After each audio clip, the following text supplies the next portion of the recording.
Assalamualaikum warahmatullahi wabarakatuh. Salam Om Swastiastu, Namo Buddhaya, salam kebajikan rahayu bagi kita semua. Halo teman-teman, di sini kita akan ngobrol santai dan penuh makna bagi kita sebagai calon guru PPKN. Gimana kabarnya hari ini? Semoga semangat terus ya. Izin memperkenalkan diri, nama saya Sipa Ayuni Paujia. Saya dari program studi Pendidikan Pancasila dan Kewarganegaraan.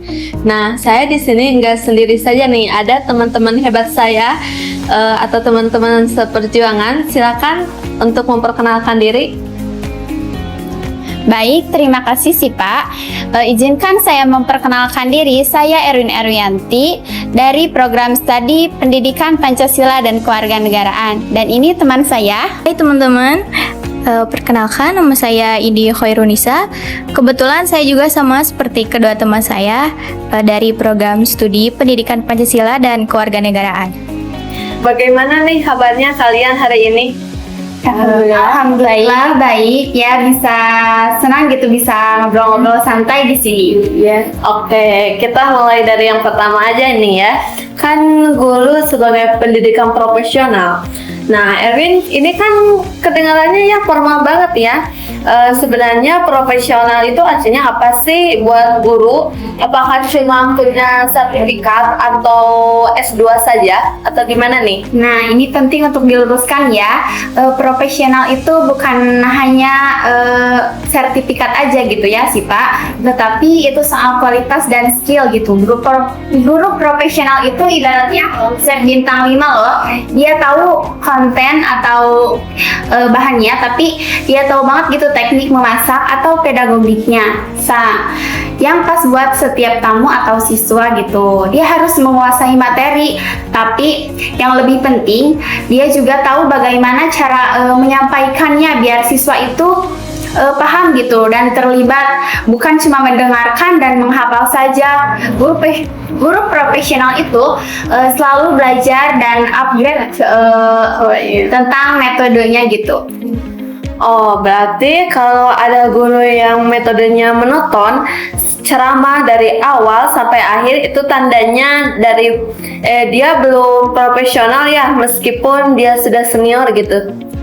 Nah, betul sih Pak, profesionalitas itu menuntut inovasi dan adaptasi ya, apalagi di era digital sekarang. Guru harus bisa pakai teknologi, harus bisa bikin kelasnya jadi seru gitu pembelajarannya. Kalau cuma pakai metode monoton yang sama-sama 20 tahun, itu bukan profesionalitas, itu namanya sudah terlalu nyaman ya. Dan ingat juga profesional itu juga ada kode etiknya gitu. Oh, sekarang kita bicara tentang peran paling tinggi nih, yaitu agen perubahan sosial, dan kita kaitkan dengan calon guru PPKN ya. Oke, Erwin nih, PPKN kan sering dianggap cuma hafal pasal. Bagaimana nih guru PPKN bisa jadi agen perubahan? Nah, guru PPKN itu juga ya jantungnya bangsa loh ya. Mereka harus bisa mengubah hafalan jadi aksi nyata gitu di masyarakat.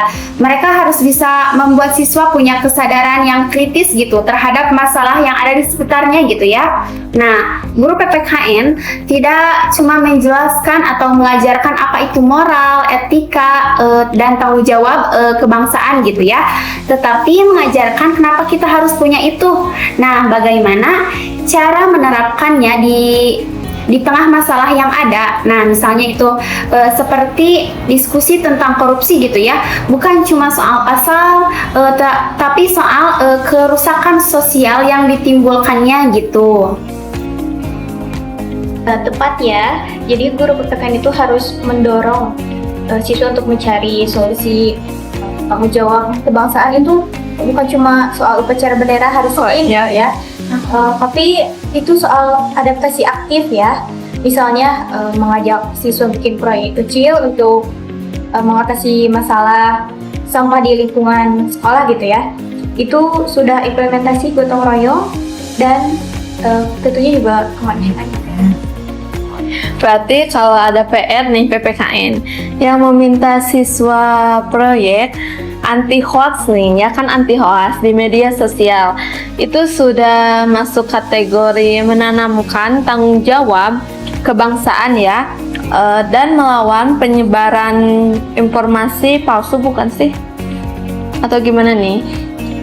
Betul nih ya, karena itu adalah implementasi dari sila kedua dan sila kelima yang di dunia digital sekarang gitu. Grup PKN harus membuat Pancasila nih, itu hidup jadi DNA perilaku peserta didik gitu, begitu sih Pak. Oke, lanjut nih ke peran kedua Indi nih ya. Ini paling berat menurut aku ya. Kan ini sebagai guru teladan nih. Gimana nih kita calon guru sebagai guru teh? Anak-anak sekarang punya banyak idola nih di TikTok, IG, YouTube, di di aplikasi-aplikasi yang seperti itu ya. Kenapa sih peran teladan guru ini masih relevan gitu? Jadi karena idola di medsos itu virtual ya sih ya. Seringnya tuh hanya pencitraan ya. Kalau guru itu kan nyata ya.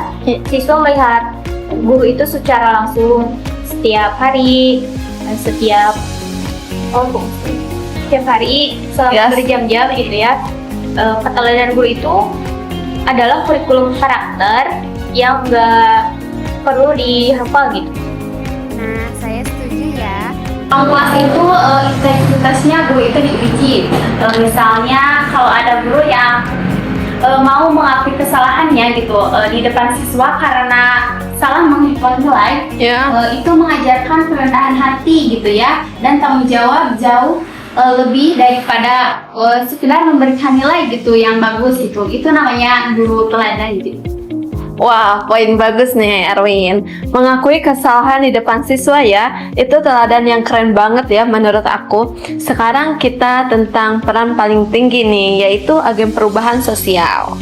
Dan kita kaitkan dengan guru PPKN.